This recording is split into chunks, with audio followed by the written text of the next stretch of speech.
இது உங்கள் ஆவிக்குரிய வாழ்க்கையில் ஊழியத்தில் நீங்கள் முன்னேறணும்னா உங்களுக்கு இருக்க வேண்டிய மிக முக்கியமான பெஸ்ட் குவாலிட்டி என்ன தெரியுமா?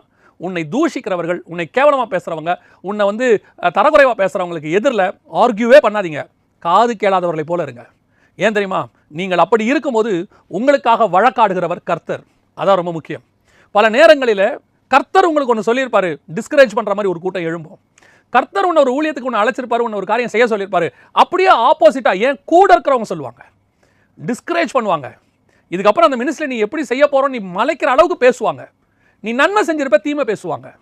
குடும்பத்தில் நீங்கள் நன்மை செஞ்சுருப்பீங்க, நீங்கள் என்ன அப்படி செஞ்சிட்டீங்க அப்படின்னு தீமை பேசுவாங்க. உங்கள் வாழ்நாளெல்லாம் உங்களுடைய ரத்தத்தை ஊற்றி குடும்பத்துக்காக உழைச்சிருப்பீங்க, அப்படியே பிள்ளைகளும் மற்றவங்களும் அசட்டை பண்ணுவாங்க. அந்த நேரத்தில் அவங்க பேசக்கூடிய காரியங்களுக்கு வசனம் சொல்லுது, காது கேளாதவளை போல இருங்க. அதான் நல்லது. ஏன் தெரியுமா? இந்த காது கேளாதவனை போல நீங்கள் இருந்துட்டீங்கன்னா அதை கேட்குறவர் கர்த்தர்.